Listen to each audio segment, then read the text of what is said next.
नमस्कार दोस्तों, मैं हूं संदीप कुमार और मैं आपको बताने वाला हूं कि दोस्तों आपने ये सुना होगा और आप देख भी रहे हैं कि हमारे पर्यावरण में कुछ ना कुछ लगातार कमी आ रही है। कभी मौसम ज़्यादा गर्म हो जाता है तो कभी ज़्यादा बारिश हो जाती है तो कभी सूखा पड़ जाता है। अनेकों परिवर्तन होते रहते हैं और हमारे जलवायु में ऑक्सीजन की मात्रा कम हो जाती है, पोल्यूशन ज़्यादा हो जाता है। तो ये सब वजह क्या है दोस्तों? आज मैं इसी टॉपिक को लाया हूँ और आपको मैं इसी के बारे में बताने वाला हूँ कि ये परिवर्तन किन कारणों से होते हैं, क्यों होते हैं, कैसे होते हैं। मैं आपको इन्हीं सभी बातों की जानकारी दूंगा मैं कि कैसे इनको रोका जा सकता है और इस पर वैज्ञानिक क्या शोध कर रहे हैं, किस प्रकार से रोकने का प्रयास कर रहे हैं और इसको रोक पाएंगे या नहीं रोक पाएंगे, इसमें परिवर्तन ला पाएंगे कि नहीं और हमारे पर्यावरण को सुरक्षित रख पाएंगे कि नहीं। तो मैं ऐसे ही आपको सारी जानकारी देने वाला हूँ। आप हमारे वीडियो में बने रहें और सभी बातों को सुनते रहें। दोस्तों, क्या आपको पता है जो आर्कटिक शब्द है वो ग्रीक शब्द का भाषा है जो कि जिसका अर्थ है भालू के पास। यानी कि दोस्तों, क्या आप जानते हैं कि यह नाम हेजल ग्रेट बियर के रूप में ज्ञात तारामंडल को संदर्भित करता है जो आकाशीय क्षेत्र के उत्तरी भाग में प्रमुख है, या उर्सा माइनर लिटिल बियर या तारामंडल को संदर्भित करता है। आकाशीय उत्तरी ध्रुव वर्तमान में पोलारिस वर्तमान उत्तरी ध्रुव तारा या उत्तरी तारा के बहुत निकट है। दोस्तों, आर्कटिक के भीतर कौन सा क्षेत्र शामिल है, इसकी कई परिभाषाएं हैं। क्षेत्र को आर्कटिक सर्कल यानी कि लगभग 66 डिग्री नॉर्थ के उत्तर में मध्य रात्रि सूर्य और ध्रुवीय रात की अनुमानित दक्षिणी सीमा के रूप में परिभाषित किया जा सकता है। दोस्तों, आर्कटिक की एक परिभाषा जो परिस्थितिविदों के बीच लोकप्रिय है, उत्तरी गोलार्ध का वह क्षेत्र है जहां सबसे गर्म महीने यानी कि जुलाई का औसत तापमान। अब दोस्तों, आपको पता है कि इसका औसतन तापमान कितना तक रहता है गर्मी सीजन में? तो चलिए बताते हैं आपको। दोस्तों, इसका औसतन तापमान रहता है 100 डिग्री सेल्सियस से कम रहता है, 100 डिग्री सेल्सियस से। और सबसे उत्तरी वृक्ष मध्य रात्रि सूर्य और ध्रुवीय रात की अनुमानित दक्षिणी सीमा के रूप में परिभाषित किया जा सकता है। दोस्तों, आर्कटिक की एक और परिभाषा है जो परिस्थितिविदों के बीच लोकप्रिय है। उत्तरी गोलार्ध का वह क्षेत्र है जहां सबसे गर्म महीने पर इस क्षेत्र की सीमा पर आइसोथर्म का अनुसरण करती है। और दोस्तों, क्या आपको पता है कि सर्दियों में जो आर्कटिक है वहाँ की सर्दी कितनी ज़्यादा से ज़्यादा पड़ सकती है और कितनी जो उसका टेम्परेचर है, तापमान है, कितना कम से कम घट सकता है और घटता है।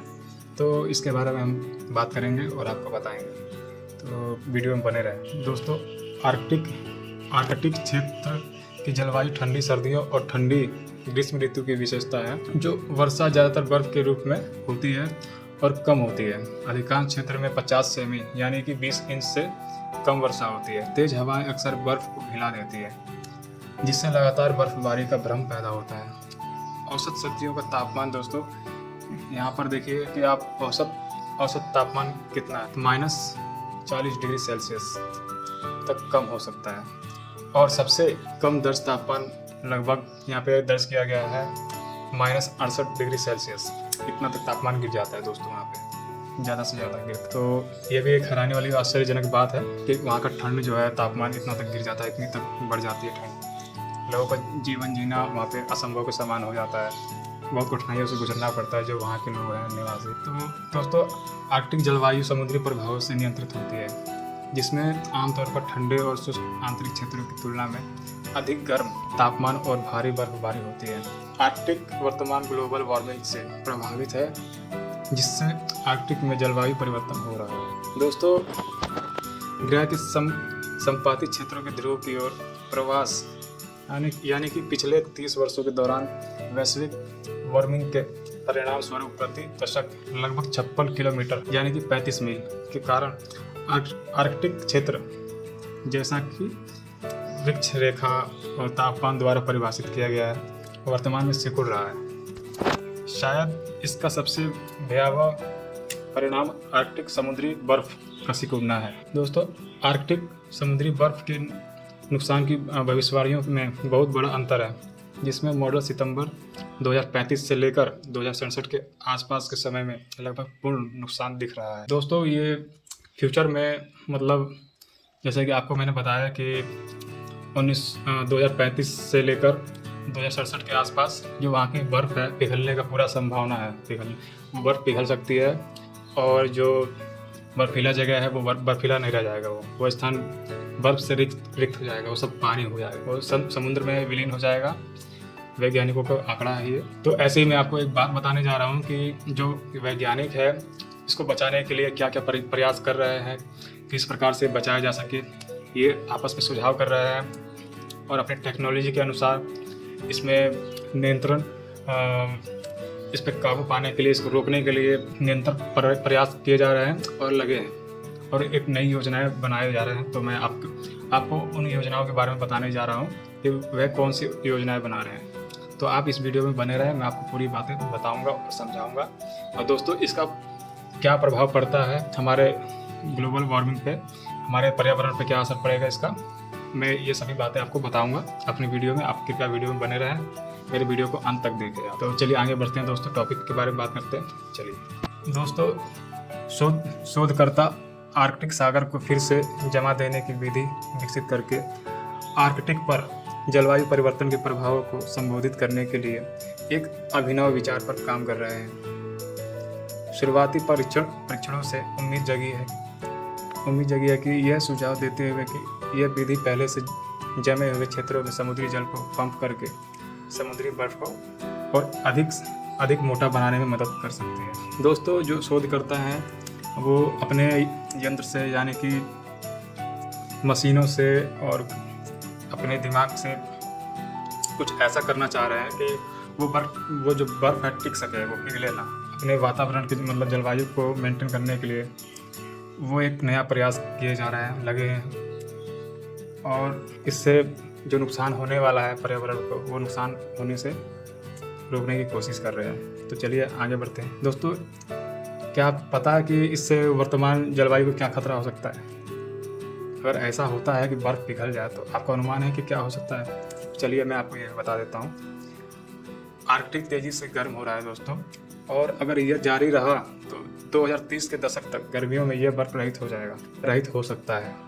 यह वैश्विक परिस्थितिकी तंत्र और ग्रह की जलवायु स्थिरता के लिए विनाशकारी होगा दोस्तों।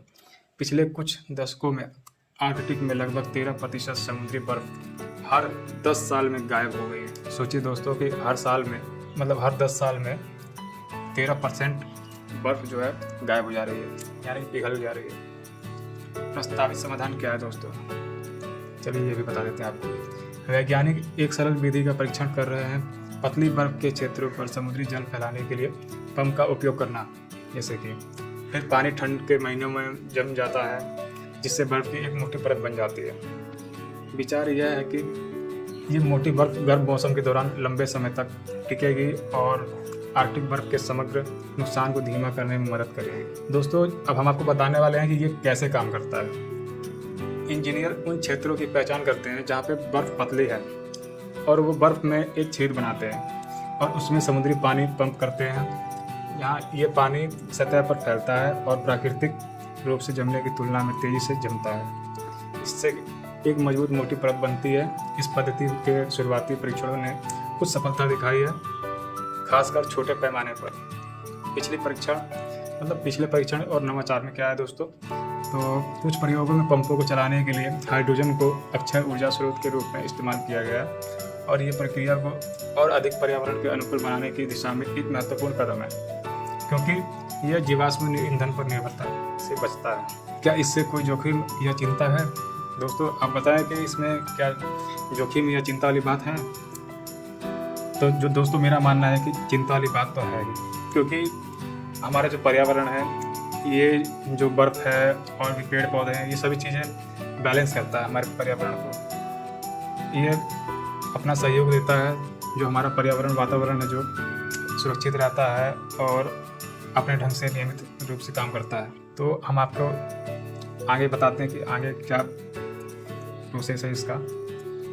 चलिए आगे बढ़ते हैं। हालांकि इस पद्धति में संभावनाएं दिखती है कि लेकिन इसके दुष्प्रभावों के बारे में चिंता है कि उदाहरण के लिए इसके बर्फ की मात्रा कम हो सकती है, जिसका असर आर्कटिक में वन्य जीव पर पड़ सकता है। या कुछ विशेषज्ञ चेतावनी देते हैं कि हालांकि ये तरीका अस्थायी रूप से बर्फ को कम करने में मदद कर सकता है, लेकिन यह जलवायु परिवर्तन की बहुत बड़ी समस्या का पूर्ण समाधान नहीं है दोस्तों। हालांकि ये शोध आशाजनक है और इससे अल्पावधि में आर्कटिक की बर्फ को बचाने में मदद मिल सकती है, लेकिन वैश्विक जलवायु परिवर्तन के खिलाफ लड़ाई में ये पहली का केवल एक टुकड़ा है, जो कि अधिक व्यापक समाधानों की अभी भी आवश्यकता होगी। धन्यवाद दोस्तों। अगर आपको वीडियो पसंद आई हो तो लाइक ज़रूर करें, सब्सक्राइब करें और ऐसे ही और रोचक बातें जानने के लिए हमारे वीडियो देखते रहें।